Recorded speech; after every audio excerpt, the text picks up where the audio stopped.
Hello, everyone, and welcome to Really Old Movies. I'm your host, Harrison Scullin, and we got a great show for you. We got some Letterboxd reviews for the month of October.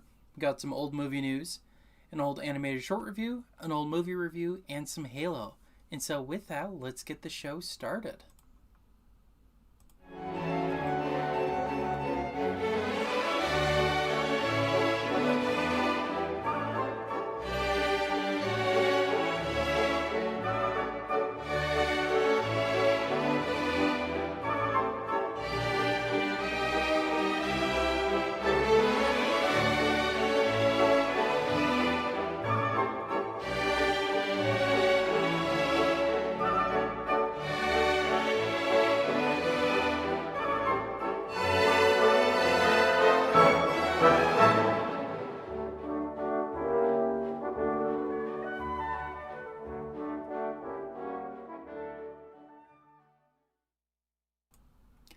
All right, so now we'll be talking about the movies I watched in the month of October. I actually watched a bunch this month. I almost said lunch. I guess I must be hungry, but a lot of these were re-watches, first-time watches, so it was a pretty good mix of different kinds of movies here. And these are just based off of my Letterboxd reviews. And so the first one on the bottom there is Harry Potter and the Deathly Hallows Part 2.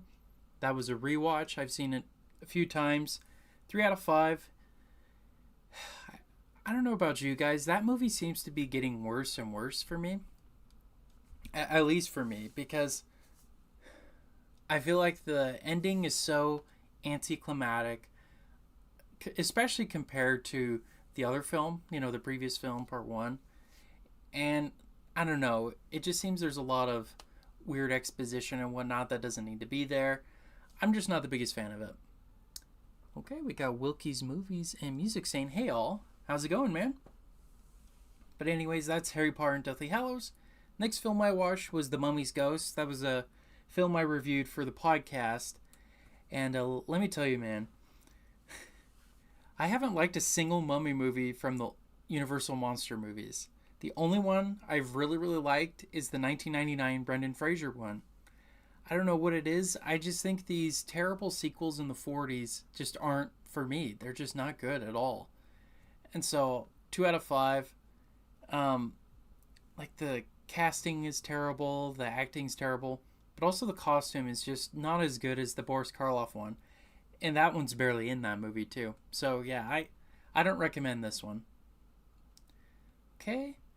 Next is Bosco the Talk Ink Kid. So I'm reviewing Looney Tune shorts. That's one of the first ones. It's just okay, 2 out of 5. It's more cool from a technical standpoint because we see the actual creator of Bosco sitting there talking with him and then drawing him. It actually is a lot like the Monty Python style, where it's his hand, but it's pictures of his hand moving around, kind of in the, not a rotoscope, but just like clip art. It's pretty cool. But yeah, it's more cool for that reason, not for being a good short at all. Alright, the next film was Batman Begins. I've seen that one a million times. That was a rewatch, 4.5 out of 5. Absolutely love that movie. I was 7 years old when it came out, so I had all kinds of toys for it, all kinds of t-shirts and costumes and whatnot. It really shaped my childhood, that movie, and of course Spider-Man 2 and a couple other superhero movies and Star Wars movies. 2005 was a really good year for kids to be involved in movies like that, like to watch movies like that. I really love Batman Begins. It's not my favorite of Nolan's movies, but it's still a really good Batman movie and still holds up almost 20 years later. I recommend watching it again if you haven't seen it in a while. Especially, hot take here, I absolutely hate The Batman from 2022. And I know I might anger some people in the chat with that, but this movie I think is going to hold up way better than that one will. Alright, the next short I watched was High and Dizzy. It's a Harold Lloyd short film. I really liked it. I give it a 4 out of 5. This one, he had some really fun stunts where he's walking on the ledge and on a hotel and stuff, and he's a little tipsy the whole time. It's funny in that aspect. I definitely think he has better shorts and movies for sure. This one's just a fun showcasing of his talents as a daredevil, essentially, right? He He did all kinds of crazy stunts, kind of like Buster Keaton and Charlie Chaplin did. So I recommend it for that reason.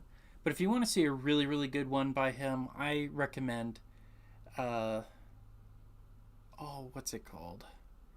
He's climbing up a clock tower. Safety Last. I recommend Safety Last if you want a really good Harold Lloyd film.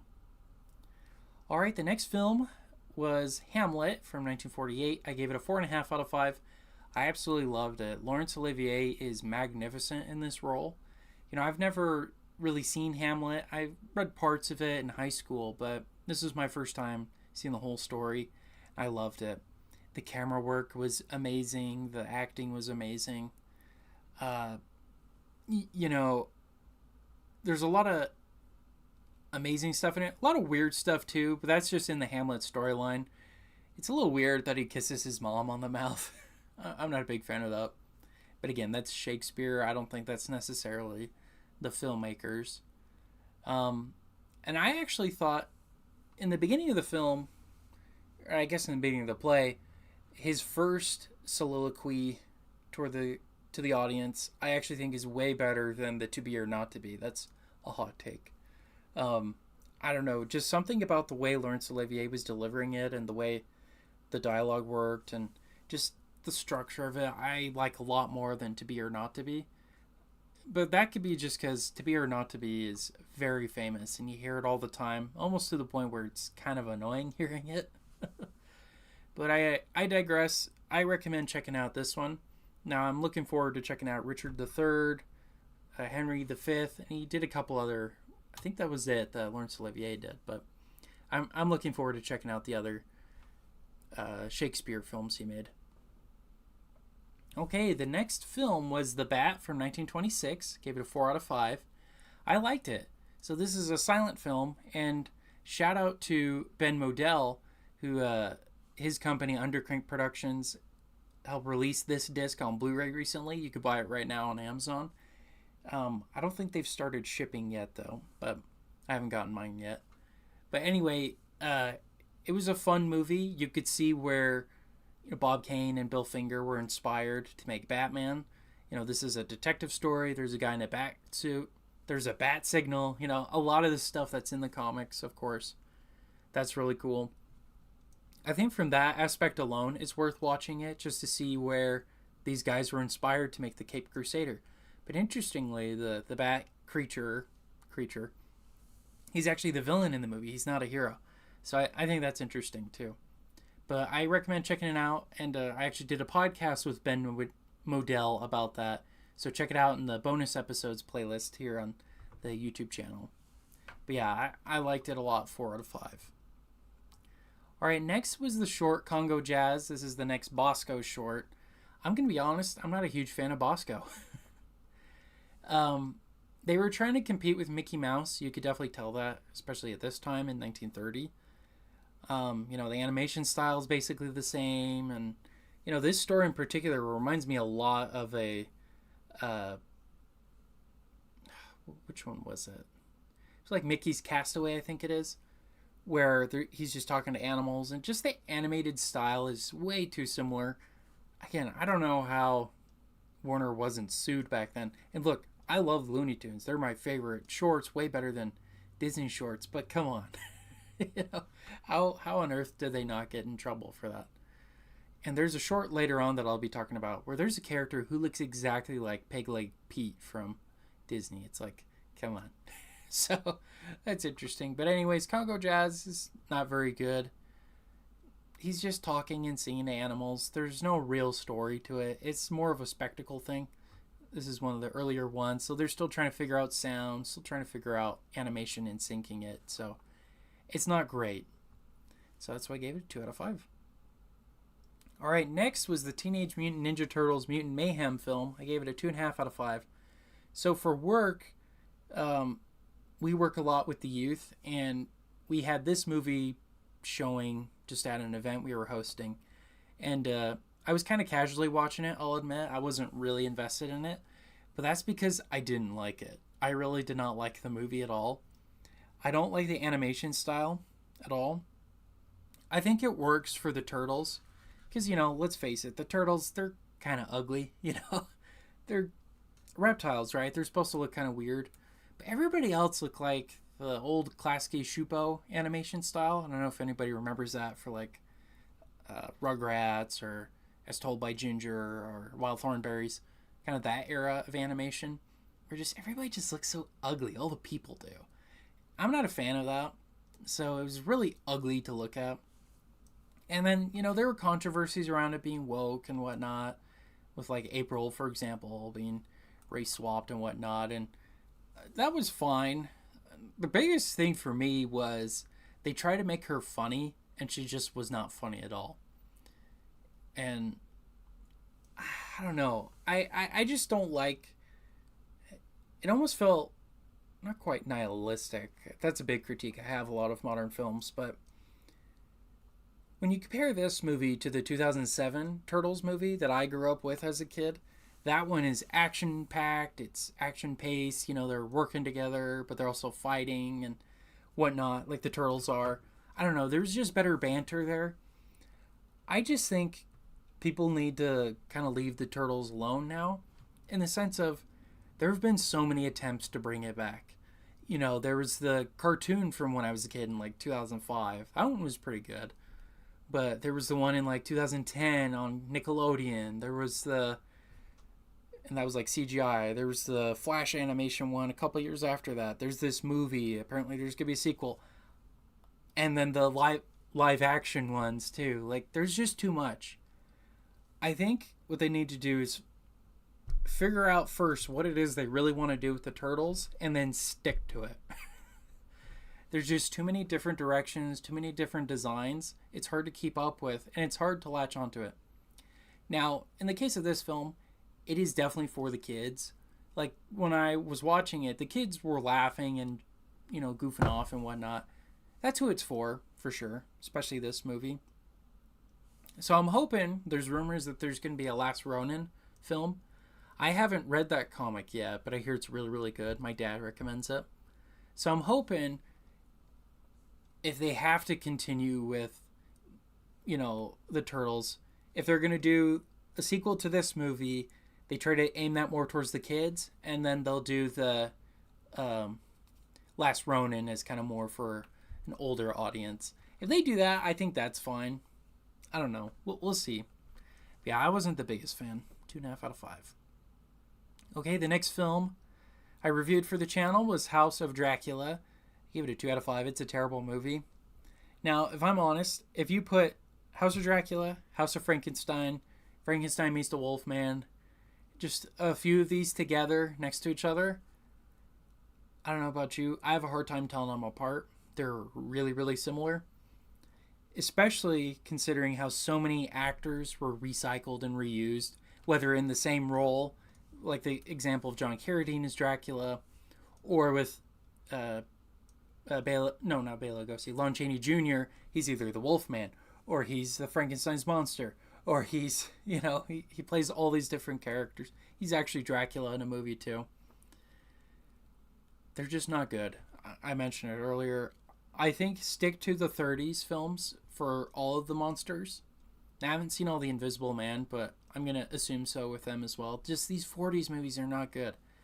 Especially once it became B pictures. Because they used to be higher quality when the Laemmle brothers were there. Not brothers, father and son. But they got ousted for good reason. I mean, as far as I understand, and you could correct me if I'm wrong in the chat, but my understanding is they weren't the best financially and kind of spent a lot of money they didn't have, so they were bankrupting themselves. This was their response. This was the studio who ousted them's response to trim down on that. That's my understanding. Like I said, if I'm wrong, please let me know. But it's just too bad because Dracula 31, Frankenstein 31, all those movies are so good. So it's really disappointing to see so many of their sequels are just terrible. So that's why I gave it a 2 out of 5. Okay, the next film was Beetlejuice. So last month in September, my wife and I and a bunch of friends, we watched the first Beetlejuice. I've seen it before, so that was a rewatch. But I was really amped to see this. And you know what? I actually really liked it. I give it a 4 out of 5. I was surprised by how wholesome it was. It's kind of a wholesome family message to it. That was pretty cool. And I actually really liked uh, Jenna Ortega's character. She was fine. I do think the deal that she was making should have been with Beetlejuice's wife, the one who comes back with the Frankenstein monster, basically. I think that would have been better and just cut out that whole boyfriend storyline altogether. I think it would have made a lot more sense if somehow Beetlejuice's wife convinced Jenna Ortega, hey, come down with me. I'll help you see your father again. She's like, okay, deal. Making a deal with the devil, essentially. And then she's released and causes all the havoc. That would have been a much better story, in my opinion. I don't think we needed that boyfriend at all. I think it kind of ruined the story a bit for me. But other than that, I liked the movie a lot. I liked the practical effects. There's some CGI as well, but it was good to see Tim Burton doing something he's good at again. It was a good movie. I'm actually excited for the third one, just so they can make the Beetlejuice, Beetlejuice, Beetlejuice joke with the title. Just for that alone, and then I'm good if they don't make any more. I'm even good right now if they don't. I just think it'd be fun if they did that. Just looking at the collector's box, you got Beetlejuice, Beetlejuice, Beetlejuice, Beetlejuice, Beetlejuice. That'd be fun. All right, next film I reviewed for the show is Back to the Black Lagoon. So this is a documentary for A Creature from the Black Lagoon. I give it a 4 out of 5. It's a really good documentary. It gives you really good insight into what it was like to work at Universal during their for their monster movies. What was cool was at the time of this documentary, I think it was like 2000, 2001, most of the cast and crew were still alive. And so they were able to interview them and get some really good insights into what production was like for these movies. So I thought that was really cool, especially from a filmmaker's perspective and from the perspective of a fan, getting an insight into how these movies were made.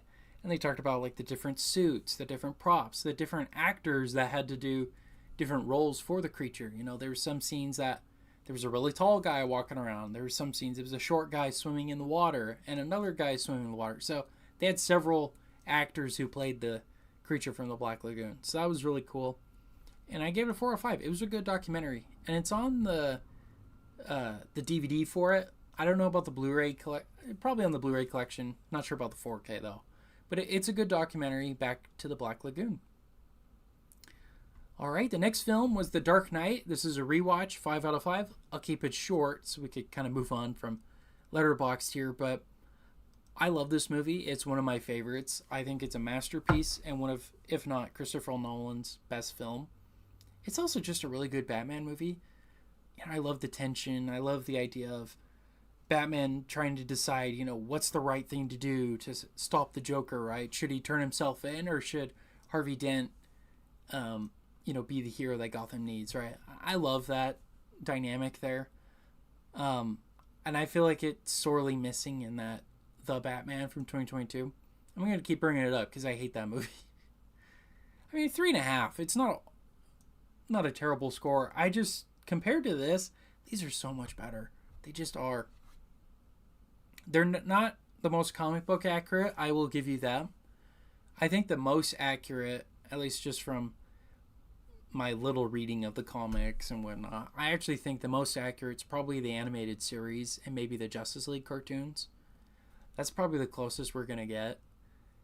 Movie-wise, everybody's so focused on the origin stories and whatnot. I don't think we'll ever really see a fully developed Batman with a Robin. I mean, we kind of did with Joel Schumacher, right? But yeah. Anyways, great movie if you haven't seen it, but I think most people have at this point. So 5 out of 5. Okay, we'll go through this one quick. The next film was Creature from Black Lagoon, 3 out of 5. I actually like the documentary more than the movie. The movie itself's just okay. I think Dracula and Frankenstein are still better monster movies. This one is fun, and I think it's a good one to start with. It's the most, I would say, quote-unquote modern of them, in the sense of it's got a full score, musical score, it's got a great cast, great writing, camera work, costumes, all of that. It's got all the stuff that we're used to in movies, so it's definitely the most, I would say it's the easiest one to start out with if you're not familiar with movies in the 30s. Because you start out Dracula and Frankenstein, they're great movies, but they're almost silent films because there's not a lot of dialogue, and there's a musical score at the beginning and the end and not really throughout. So it's kind of quiet throughout the movie. So if you're not used to that, it probably might ruin your experience. So I recommend starting out with this one, but it's not the best. In my opinion, Dracula and Frankenstein are. So anyways, 3 out of 5. Next is Nosferatu. This is a rewatch, 3.5 out of 5. I like F.W. Murnau's other films more, like Last Laugh and Faust. I think those are fantastic movies. Even Sunrise, I really like that one. This movie, I'm not entirely sure why it's his most popular film. Probably because of its connection to Dracula, and it is the first official, well, it wasn't official, but one of the first adaptations of the book. So I get it. I don't know. I'm a bigger Dracula 31 with Bela Lugosi fan. Maybe that's what it is. I've just never been a big fan of this. I've tried so many times to watch it, and it's just not that engaging and interesting to me. I prefer Murnau's other films, Last Laugh and Faust. They're much better silent films. Okay, next is Young Mr. Jazz, 4 out of 5. This was a first time watch and really fun. You know, I like a lot of the Harold Lloyd shorts. This is one of the better ones with the Dixieland music and the zaniness that happens. I like the slapstick comedy. It's still really funny, and yeah, I like this one. But again, it's not as good as Safety Last. I think that's still one of his better films. So keep that in mind. It's just a fun short, a fun 30-minute thing to watch on a Sunday night or whatever day it was I watched it. So yeah, 4 out of 5. Next is Never Weekend. This is another one of his shorts. I really liked this one. This sounds very morbid, but he makes several suicide attempts. And they're hilarious. I know, it sounds awful and morbid. But think of like a Tom and Jerry cartoon where, you know, he tries suicide and it doesn't work out or whatever. This film was like that, where he's kind of depressed and everything just keeps falling apart for him. And the stunt work at the construction site is hilarious and all that. It's a good short film. Okay, the next movie was Deadpool from 2016. This is a first-time watch for me. I hadn't seen any of these, and one of my friends was recommending checking out all these movies because I really wanted to see Deadpool and Wolverine. So we started out with this one. And I liked it. It's actually really funny. There's a couple plot holes. Like, I don't know what happened to some of the villains, like the Gina Carano villain. She kind of just disappears. That's kind of weird. And I thought the villain, Ajax, is a little weak. This is definitely more of a Deadpool setup movie than it is an action movie with like a main antagonist. Because like he antagonizes him, but he's not in it enough, in my opinion, Ajax. So that's why I give it 4 out of 5. And the next film was Deadpool 2, 4.5 out of 5. I loved it. It's even better than the first movie. It actually had some really good heartfelt moments because when you hear about Deadpool, I'm not going to lie, I'm not the biggest fan. And the people I know who really, really like Deadpool, like the character from the comics, I don't know. To me, I'm not the hugest fan of fourth wall breaking, but I get it now. I get why people really like him. I think the way he does it is funny, and he does it in a way that actually works with the storyline as well. And overall, it's just funny. I really like Ryan Reynolds anyway, so that's just another plus to it. But in this movie, I love the X-Force scene. I think that's hilarious. Overall, a great movie, and it feels more like an X-Men movie than the previous film did. And I like that. I like the X-Men aspect to it. Don't get me started with the timelines, though. That's just something I get infuriated about with these X-Men Deadpool movies. Alright, the next film was a rewatch. It was Oh Brother, Where Art Thou? And I give it a 5 out of 5. So I'll be honest, when I first saw it about 10 years ago, I wasn't the biggest fan. But rewatching it and on my mission for my church, I listened to the music from this movie pretty much every single day. And I just love this movie. I love bluegrass music. I love the setting of the movie. I love the Depression era aesthetic they've got going on, the camera work, the coloring. They made it look like it was from then. I love it. And I love the singing too. You could tell it's from their souls, you know. It's a great film. It's a great funny movie too. The Coen brothers know what they're doing.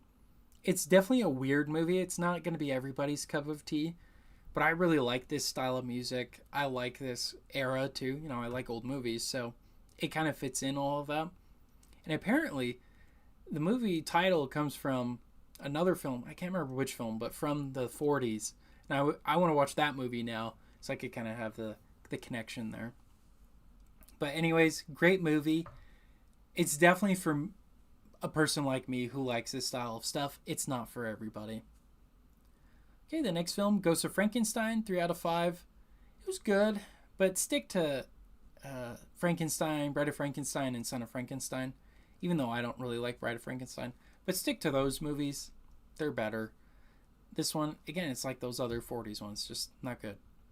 All right, next, Corpse Bride, 4.5 out of 5. I really liked it. It's very wholesome. This is my first time ever seeing it. It's the amount of creepy and wholesome message that you want in a Tim Burton movie, and he just knocks it out of the park here. So if you haven't seen it, I recommend it, and the stop motion animation is really cool too. So I recommend it. Okay, the next film, 21 Jump Street. I give it a 4 out of 5. This is actually a first time watch. You know, I was in high school when the movie came out, so I remember a lot of people talking about it. And boy, they really did capture what it was like going to high school in the 2010s. It's really interesting. Because there's a lot of stuff, like how the preppy kids were kind of the popular ones, or the environmentalists and all that annoying stuff. This movie captures that perfectly. It's basically what it was like. So I liked that aspect. Not because I like those things, but because it's how it was. I think Channing Tatum and Jonah Hill are hilarious. They got great banter. I'm looking forward to the second one. All right, the last film I watched in October was Deadpool and Wolverine, 4.5 out of 5. Absolutely loved it and enjoyed it. I'm not a huge fan of the villain, Cassandra Nova. She's just okay. I've never liked the TVA either. You know, I wasn't the biggest fan of Loki.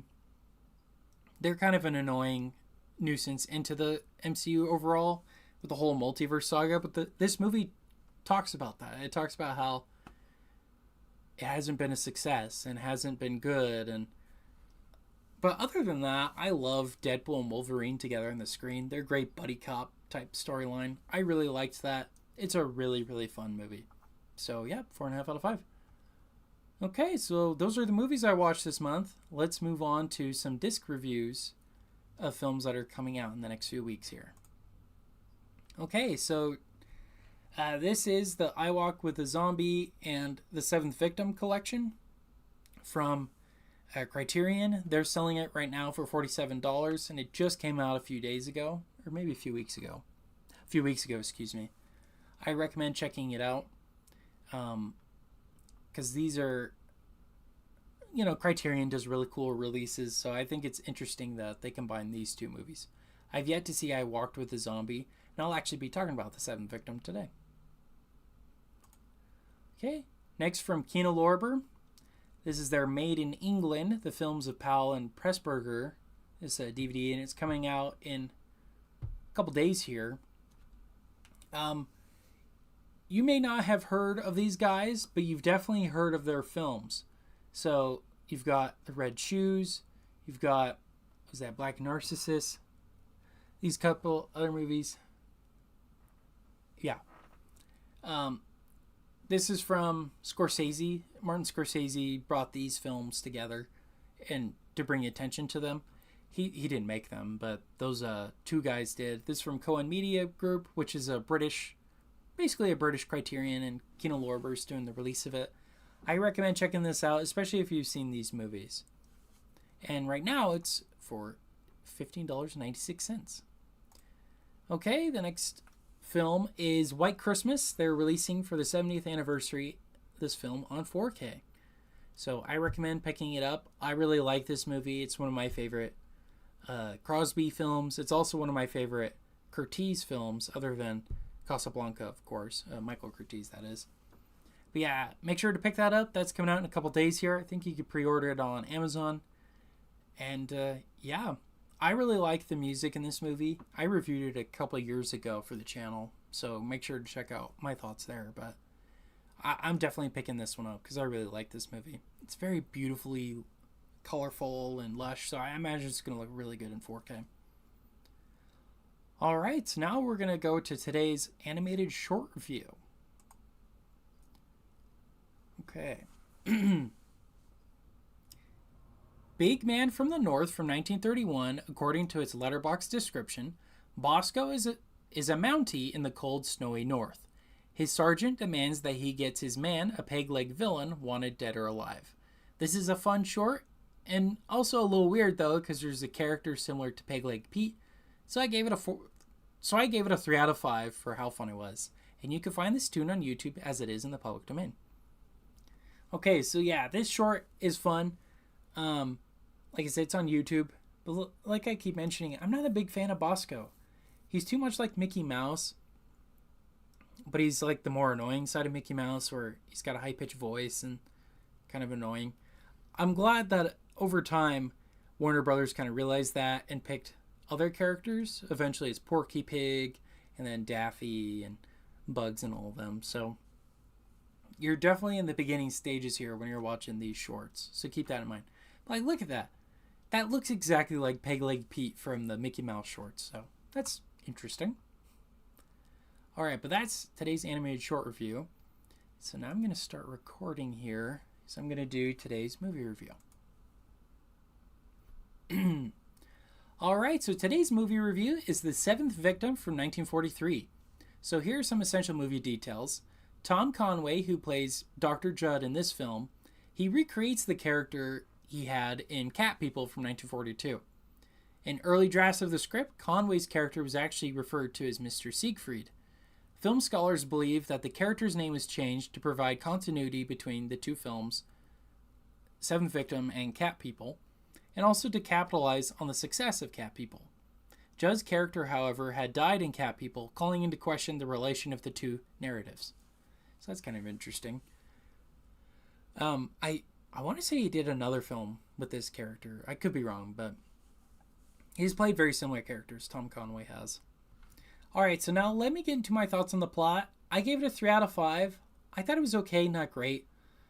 You know, I love when the younger sister is investigating, trying to figure out what happened to her sister. I like that side of the film.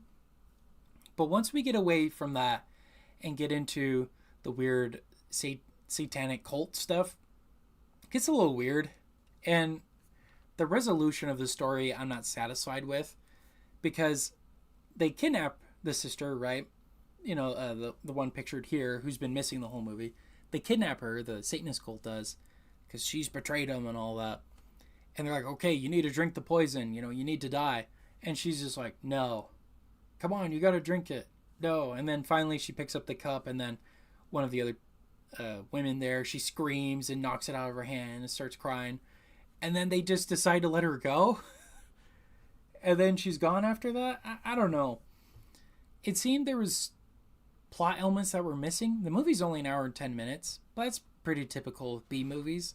But I don't know, because after that she goes back to the house. And then she's talking to her neighbor, who's kind of weird too, who's thought about killing herself as well. I don't know. There's just a lot of weird stuff that happens at the end, which is really sad, because it started off really strong. I love the mystery aspect, the detective aspect. But once they bring in the satanic cult stuff, it gets really weird. And it's not a good story, not a good resolution. So that's why I gave it a 3 out of 5. Alright, next we're talking about the acting. And I gave it a 4 out of 5. I thought it was fine, but good. I thought both sisters were really good. The poet guy, the older sister's husband. Everyone that's pictured here I thought was really good. Especially Tom Conway. I thought he was really good as Dr. Judd, you know, the psychologist. He was great. But why this is more of a story element, but why was that one lady so distraught when the older sister was going to drink the poison?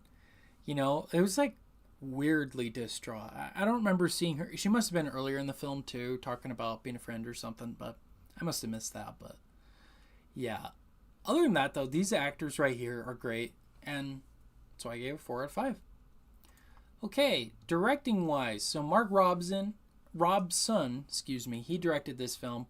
I thought he did okay, 3.5 out of 5.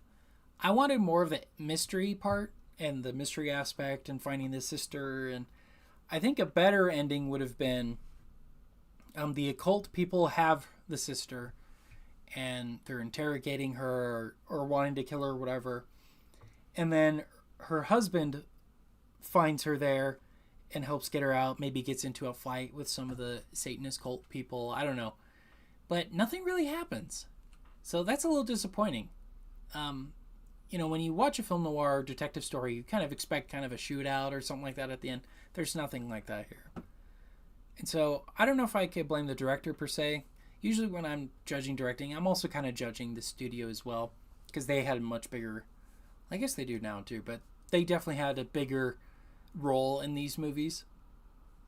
So that's why I gave it a 3.5. But if you look at his other films here, so he did Valley of the Dolls, he did Isle of the Dead, Harder They Fall, that's the last Bogart film, Earthquake. This is one of his more famous films, Bridges at Tokurai. He's definitely a B film director. These aren't the greatest, like, high quality films. So I would say he did his job. But again, there's some weird choices that I think shouldn't have been made for this movie. All right, let's talk about cinematography and special effects. So talking about that scene with the cup there, that was actually one of my favorite moments. But that's like the most interesting camera angle in the whole movie. Other than that, it's pretty generic. It's definitely a B movie, definitely lower quality, lower cost film. And that's why I gave it a 3 out of 5. It just is very generic, there's nothing wrong with a cheaply made film, but this felt kind of cheap in some of the scenes. This scene is probably one of the better ones. But again, nothing really happens with it, which is disappointing. Okay, talking about the music, kind of same. It's pretty basic noir, detective, mystery music. It's nothing to write home about. 3 out of 5. Okay, so tallying that all up, that brings my Letterboxd score to a 3.3 out of 5, which I'm rounding to a 3 out of 5. And that makes my critic list score a 66%. So would I recommend this movie? Not really. If you want some good B-movie film noir, I recommend the Alan Ladd films, such as Appointment with Danger and Blue Dahlia. Those are much, much better. Even Gilda is technically a B picture. I recommend those movies more than this one. This one feels kind of cheaply made, and the story is kind of all over the place, and I wish I had a better resolution. And so with that, that's why I gave it a 3 out of 5. All right, well, those are my thoughts on The Seventh Victim from 1943, and that's today's movie review.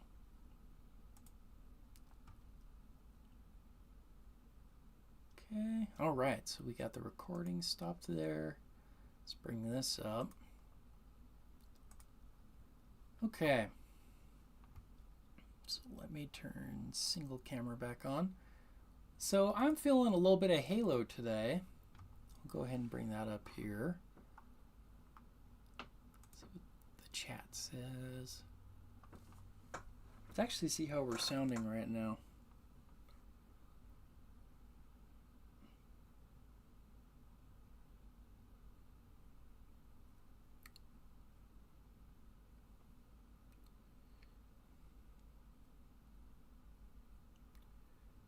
Okay, let's see.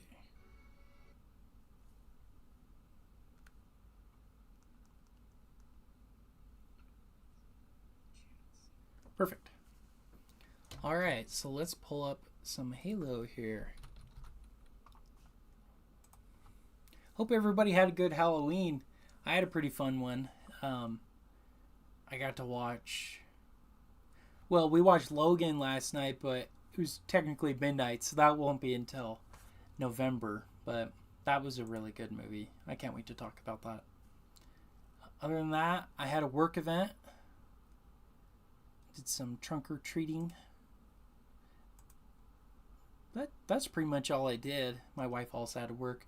So it was actually a pretty chill and quiet Halloween this year. Okay, let's see how we're doing.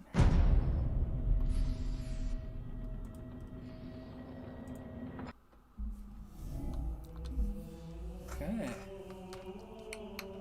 I like this camera setup a lot better. Thanks. Shout out to Alex Figueroa. So he was telling me, like, I was really cut off, like really down here. So I'm right here now.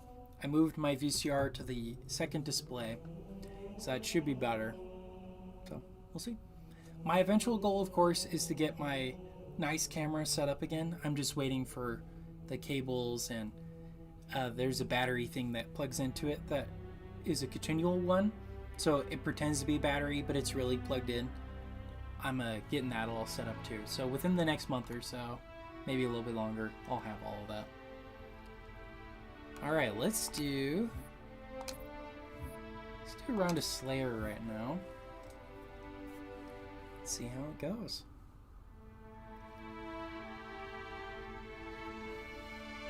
I might do some more Battlefront too. That was really fun last week.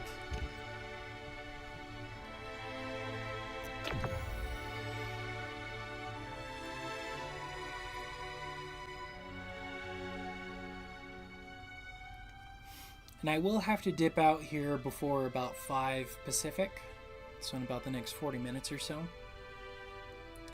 And, oh yeah. Before I get playing here, let me pause this. Well, this is a good time to pause. So, next week, for next week's live stream, I will actually be doing it on Tuesday. So I'm going to be doing it the same day as election night. And, you know, everybody is welcome here, no matter who they're voting for. It's more so of a fun thing people can hang out and be here with. So I'll be talking about 15 Republican actors and actresses and 15 Democrat actors and actresses from both from old Hollywood. Just kind of show how in the old days, both parties were pretty present in the old industry. And also I'll be checking up too on seeing who's winning and all that. Just for the fun of it. I think it's a good time. Just have some fun with it. We'll play Halo a little bit too. So I'm looking forward to that. That'll be Tuesday at 7 p.m. Pacific Daylight Time. Or I guess it'll be standard. That's right too. So Sunday, make sure to set your clocks back. We're going back in time if you're on the daylight savings. So, yep, that's what we got coming up next week. Lost the lead.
Don't know about you guys, but I'm gonna be excited for this to be over.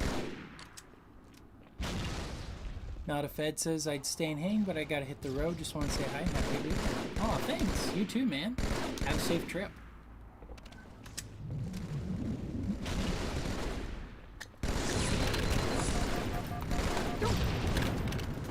But if you haven't voted yet, I encourage all of you to go out and do so. I don't care who you vote for. I just encourage people to go and do it to the best of their conscience and just be an informed voter. Read what all the propositions are, read what all the candidates have voted on, what they talked about. And not just presidential, but like local leaders too. I just encourage people to just vote in general. It's important. So then that way too, you can actually feel like you have a purpose, you know. Not a purpose, but a kind of a say in what goes in our country. So like I said, if you haven't done so, I recommend doing it. Whether that's in person, by mail, it's up to you, man. Just do it.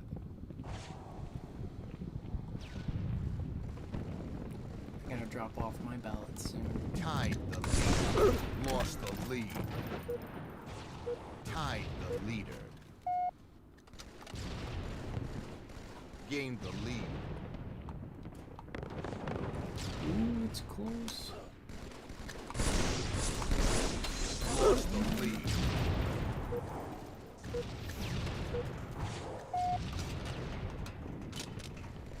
Tied the lead. Lost the lead. Well, I guess I should tell people why I'm early today. Lost the lead. So, on social media, I told everyone I'd be here at 7 Pacific. The reason why I'm early is actually a family thing came up, so I'll be going to Lost that the instead. lead. So that's why we're early Tied today. the leader. Gained the lead.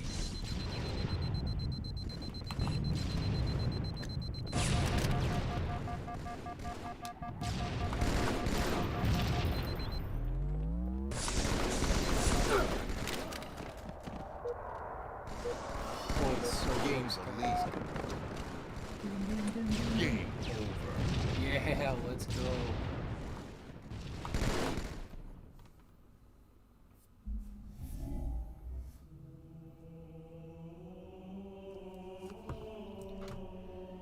Okay, I probably have time for maybe 1 or 2 more rounds here.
Do 1 round here.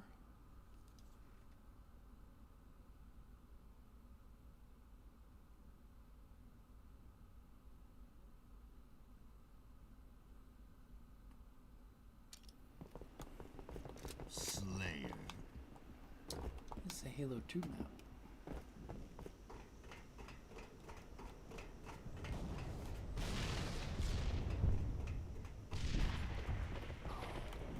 Pretty sure anyway. It's been a while since I've played it.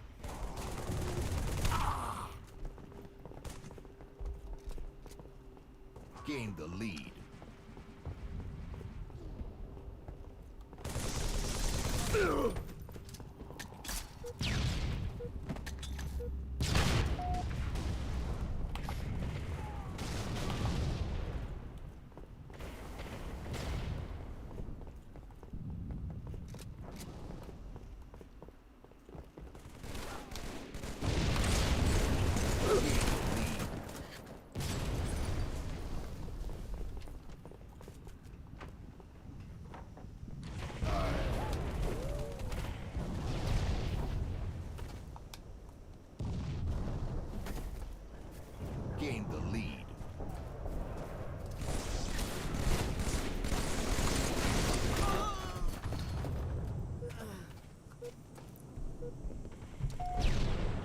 everybody's ears for a second there.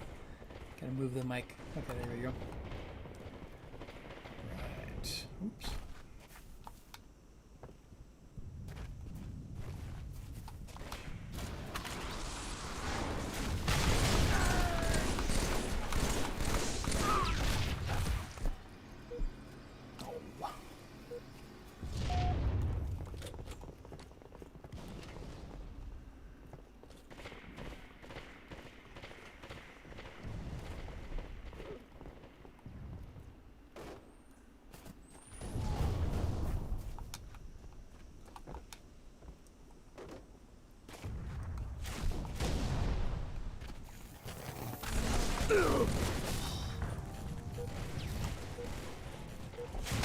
Be cool if I could use that katana as like the gravity hammer, you know? That'd be kind of cool.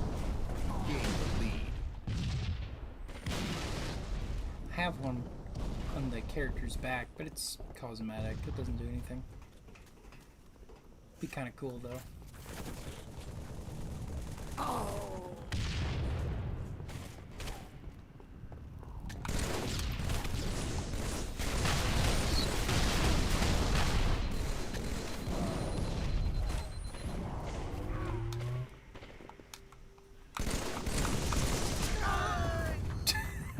We killed each other. Oh, that's always fun. Okay. So I'll probably have to call it after this round.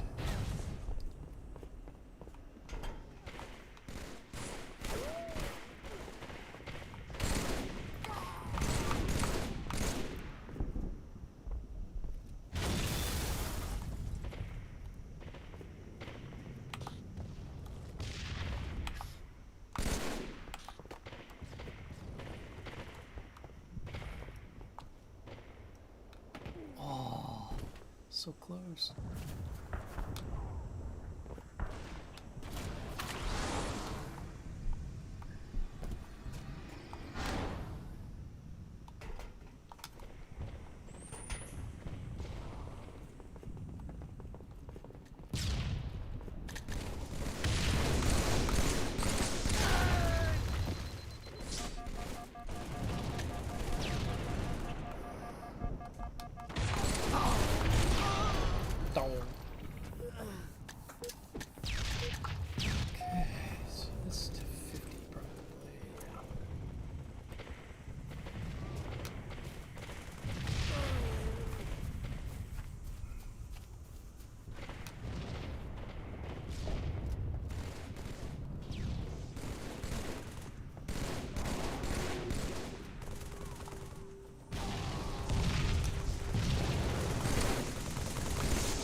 beat him.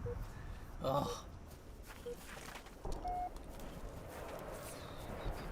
5 minutes remaining. 5 minutes remaining. Come on, guys. We can get him. Got 3 more. Just 3 more kills. 2 more.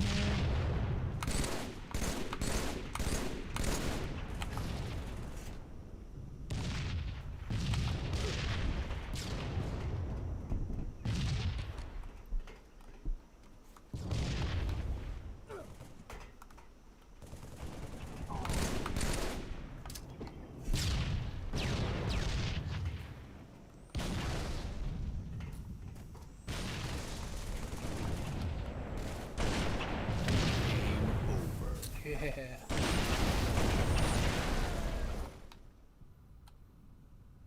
Okay.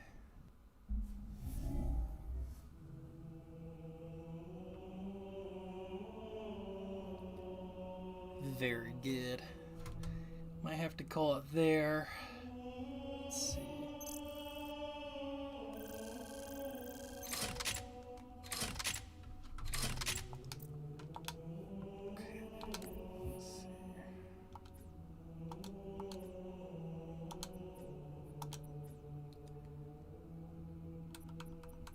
Yeah, I gotta get ready for that thing there.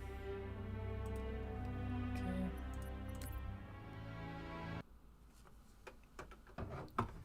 All right. Well, thanks for everybody for stopping by today, and it was a shorter show today just because I had some other obligations. But like I said, come by on Tuesday night during election night. I'll be playing some Halo, talking old movie news and whatnot, as well as the 15 Republican old movie actors and 15 Democrat, just to show what it was like in old Hollywood. And yeah, I'm looking forward to that. And like I said, if you haven't yet, go out and vote. Doesn't matter who. I don't care who. Just make yourself heard and known out there. And so with that, this has been Really Old Movies. I'm your host, Harrison Scullin. Take care.